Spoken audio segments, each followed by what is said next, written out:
Welcome to भाई learning subscribers. और अगर नहीं किया तो कर दो। आज मैं आपको ऐसे एग्जांपल देने वाला हूँ, मतलब एक ऐसी इंस्पिरेशन है उनके बारे में जितनी बात की जाए वो कम है। वो है हमारी हेलन केलर। आप इनके बारे में ज़रूर जानते होंगे। ये एक डेफ ब्लाइंड औरत थी, मतलब जिनको ना तो सुनाई दिया अपनी ज़िंदगी में और ना दिखाई दिया। आज हम इन्हीं के बारे में डीप में जाने वाले हैं। तो जब हेलन 19 महीने की थी तभी वो डेफ ब्लाइंड हो गई थी। तो अगर आप उनके बारे में और ज़्यादा पढ़ना चाहते हैं तो आप उनकी फ़िल्म द मिरेकल वर्कर देख सकते हैं और उनकी autobiography the story of my life पढ़ सकते हैं। तो शुरू करते हैं। जो सबसे बड़ा टास्क था उनके पेरेंट्स के लिए कि उनको फील कैसे करवाएं कि देखो इसे पानी कहते हैं। सबसे बड़ा टास्क यही था। तो वो लोग तो हार मान चुके थे, उनके पेरेंट्स, मगर उनकी टीचर एनी सेल्विलियन, उन्होंने हार नहीं मानी थी। उन्होंने कुछ ऐसा देख लिया था हेलन के अंदर जो कोई और नहीं देख पा रहा था। तो उन्होंने हार नहीं मानी। और हेलन तो छोटी थी, तो उसे समझाना एक तरीके से नेक्स्ट टू इम्पॉसिबल था। कई बार उनकी टीचर को लगा कि ये इम्पॉसिबल है।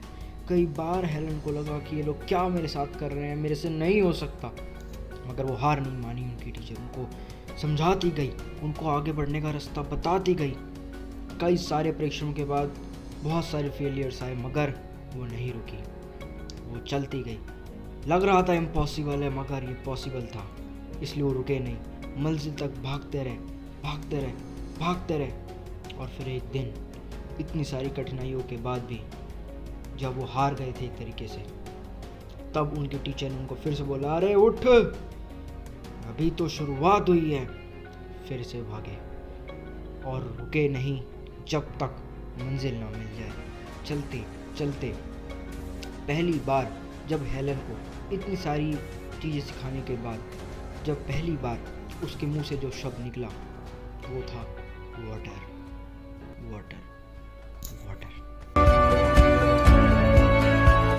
उसके बाद हेलन ने कभी पीछे मुड़ के नहीं देखा। बस वो प्रैक्टिस करती गई और अपने आप को और ज़्यादा सुधारती गई। इससे दोस्तों हमें पता चलता है कि उन्होंने इम्पॉसिबल को पॉसिबल बना दिया। वो दुनिया की पहली लेडी थी जो कि डेफ ब्लाइंड होने के बावजूद उन्होंने बैचलर ऑफ आर्ट्स डिग्री को हासिल किया था। इतना ही नहीं, उनकी बहुत सारी अचीवमेंट्स थी। मैं उनकी कुछ अचीवमेंट्स जो उन्होंने अपनी बायोग्राफी में लिखी है और जो उनकी मूवीज़ में बताई गई है, मैं उसे आपके लिए यहाँ पे पॉइंट बना के लिख देता हूँ। दोस्तों, इससे पता चलता है कि कुछ भी इम्पॉसिबल नहीं होता है, बस हमें लगता है।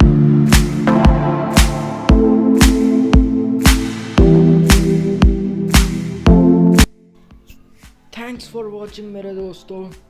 अगर वीडियो अच्छी लगी हो तो लाइक कर देना और चैनल को सब्सक्राइब जरूर कर देना और अपने दोस्तों के साथ जरूर शेयर करना। उनको भी ऐसी चीज़ें जानने की ज़रूरत है बहुत ज़्यादा। और अपकमिंग में बात करने वाला हूँ वॉल्मा रुडोल्फ के बारे में और रविंद्र जैन के बारे में, तो देखना मत भूलिए।